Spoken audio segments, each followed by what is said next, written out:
Y una de las sorpresas este verano también en el Summer Car Show tiene que ver con la llegada de la marca Leap Motors, un salto a la nueva era, dice. Pensar que hace un par de veranos en una charla con Pablo García Leyenda, de esas distendidas de 40 minutos, le dijimos, pero ustedes tienen una marca china para traer, y se sorprendió Pablo, que dice, pero si ese acuerdo lo acabamos de firmar. Bueno, es que Stellantis tiene el 51% de esta unión, por no decir joint venture, con lo que tiene que ver con la marca Leap Motors, que es una marca muy nueva que nació en 2019 en China, pero que ya lleva fabricado más de 1 millón de autos. Entonces, realmente nacieron, pero con el volumen chino, ¿no? Y están anticipando 2 lanzamientos que van a hacer en el segundo semestre en Argentina. Por un lado, tenés un auto más grande que se llama C10, que no es segmento C, es segmento D, pero le ponen C10 solo para confundirlos. Y por otro lado, tenés un segmento C que sí, adivinaron, lo llaman B10. Sería ideal al revés, ¿no? C10 y D10 sería D10 realmente. Pero, ¿de qué se trata estos vehículos? Vamos a empezar por el que todavía no le podemos mostrar el interior, porque este B10 es lo que Leap Motors llama ultra híbrido, y este auto todavía no se lanzó globalmente, o sea que realmente estamos con una absoluta primicia acá en el Summer Car Show. Es un auto que tiene su propio generador de corriente con un motor 1.5 para cargar las baterías, pero por ahora es todo lo que les puedo decir, aunque su largo es de 4,5 metros. Vamos al C10 para explicarles y contarles algo más de esta marca y de esta tecnología. ¿Te gusta el diseño o te parece un auto genérico? O sea, esto es lo que está pasando con los SUV chinos que están llegando. La verdad que si yo tapo esto y le pongo el doble chevron, ¿quién me va a discutir que esto no es un Citroën?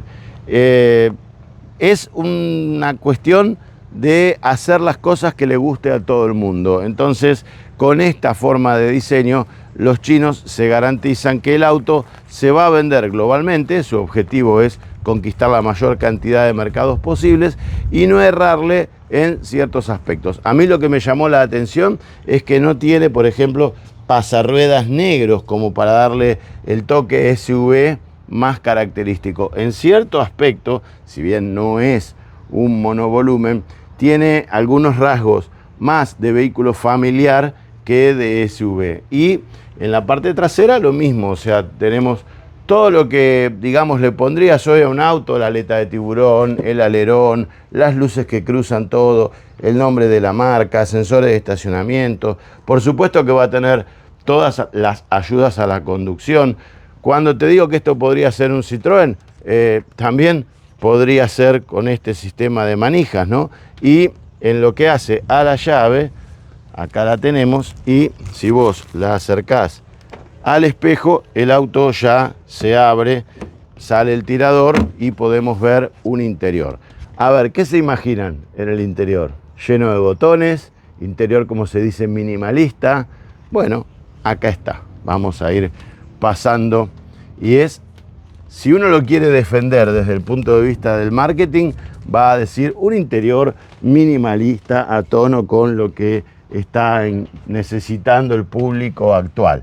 Si lo querés atacar, vas a decir un auto pelado, que no tiene nada, donde si yo me subo, más allá de las comodidades que puedo encontrar con una butaca eléctrica o materiales blandos, en esto los chinos han aprendido muy bien, creo que nos están enseñando cómo hacer la calidad de materiales que tenga calidad percibida alta y por ahí un costo más accesible que lo que estamos acostumbrados. En otro video de Citroën le mostrábamos un C5 Aircross, tope de gama de Citroën Europa, y el auto tiene todos plásticos rígidos. Y este tiene toda esta cuestión de donde tocas es agradable. Ahora, después son todos comandos desde las pantallas.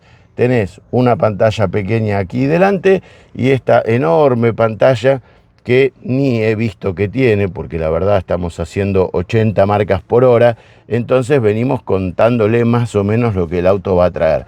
Obviamente que voy a tener un volante multifunción y comandos vocales desde el cual le voy a poder pedir un montón de cosas como para no distraerme en lo que hace al uso o a estar manejando y tocando la pantalla. Lo veremos cuando el auto se lance. Y otra cuestión también, no sé si estas manijas son tan cómodas. La verdad, es como querer reinventar el tenedor. Las plazas traseras. Estamos con 4,75 m de carrocería. Realmente es enorme y la distancia entre ejes, o no la recuerdo o no la dieron, pero bueno, lo que le digo es que es grande y yo subo fácilmente. Fíjense qué plano es el piso acá, qué comodidad tengo para estar en esta parte trasera.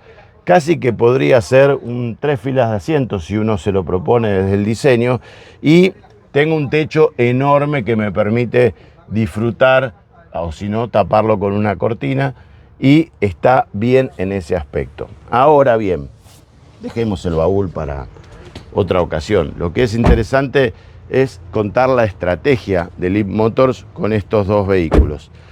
Como les dije, la marca es china, pero está dentro de Stellantis. Entonces, se va a lanzar como una marca independiente. Va a tener una red de concesionarios que parte de los concesionarios de Stellantis. No va a ser, o al menos así creo que yo que va a ser, van a ser los propios jugadores de la red los que van a montar salones específicos para Leapmotor.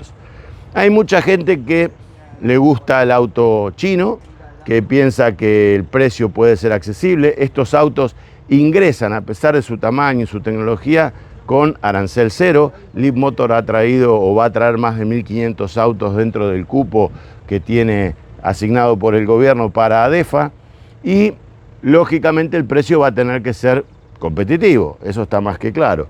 Pero tenés la tranquilidad de que el que los representa es Stellantis, que el concesionario que los vende es el mismo que te vendió durante años un Fiat, un Jeep o por ahí un Peugeot o un Citroën.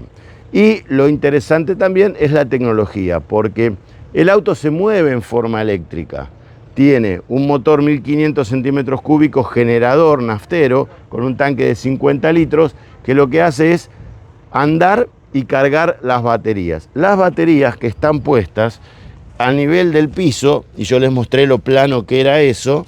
Entonces el auto va a ser pesado, lógicamente, pero el centro de gravedad va a estar bajo, va a haber que manejarlo después, pero ese pack de batería está integrado al chasis, lo que dicen que le da más rigidez. También habrá que probarlo. Y después, el motor genera la electricidad para que el auto se mueva. ¿Qué pasa? Lo podés enchufar también en un cargador de pared que podés tener en tu casa. Y en modo eléctrico, 100% cargadas las baterías, podés andar hasta 150 kilómetros. ¿Sos desconfiado? ¿100?